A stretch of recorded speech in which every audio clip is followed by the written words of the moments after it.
I grew up in a small town without traffic lights, fast food, and movie houses. I've grown, and so has the town.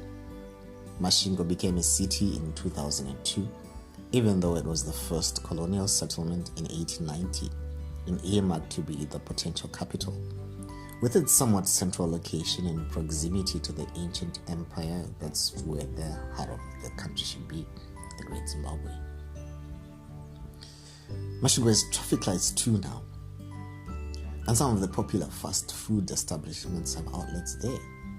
Believe it or not, I never tasted a pizza until I finished high school, and I made my first unchaperoned visit to Harare, the city that never sleeps. I mentioned that there wasn't a movie house too, right?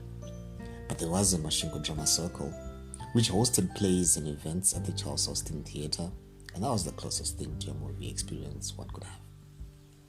On my first visit to Harare, I had a bit of money saved up and decided it would be a great idea to go on a date with a friend from school. Movies and fast food. I tried to act like all this was familiar to me, working up at the Eastgate Steak Chemical movie house, getting tickets. I didn't even know what movie to pick, so I let my date choose. Up the escalators we went, and a first for me, and tried to seem like I knew where to go, just follow the crowd. And fortunately, the cinemas had large numbers on posters, so you knew what's showing where. The movie was quite a blur. I hardly remember it, as half the time I was sitting there nervous wreck, wondering, okay, here we are, alone with a girl in a dark room full of other people. What next? Did she expect me? I might try to put my arm around her. Too much? Sweaty palms. Offer popcorn. The popcorn was a pleasant distraction. Our fingers would graze each other as we dipped into the pocket. But honestly though, why movies and popcorn?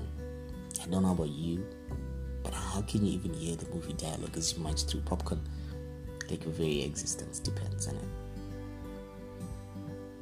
The other half of the movie not spent missing out on dialogue due to the popcorn munching and being nervous, was spent on the bedazzled exhilaration of being acutely aware of our proximity. Every point our bodies touched, shoulders, forelimbs sharing an armrest, feet next to each other. I could hear her heart. Wait, that was mine. I could hear each beat. For perspective, I went to a mission boarding school and they were very strict about boundaries.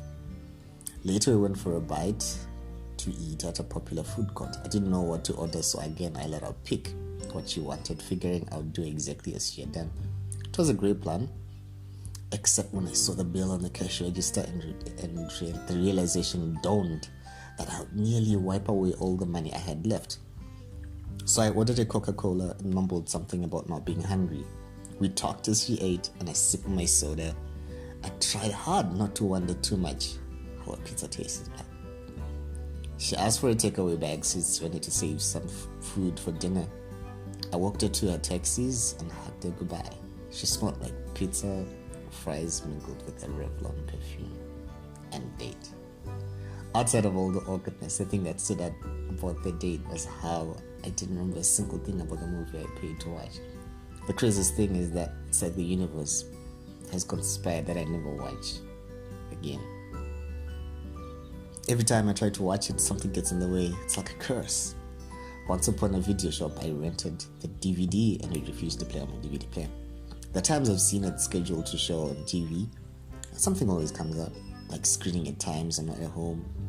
This one time, it rained and there was a signal outage, and the other time there was a power blackout. This one time, everything was in order. I had it on my USB drive, and by golly, I would watch it. I was home alone with no distractions, just me, the TV, and my USB. I even decided to drink some box wine to celebrate the occasion of finally breaking the curse. In hindsight, that wasn't the clearest of ideas, as I fell asleep in front of the TV. Don't remember anything past the title, opening sequence, and then I woke up to the end credits. In my befuddled state, when I tried to rewind, I pressed the red delete button, and that was that.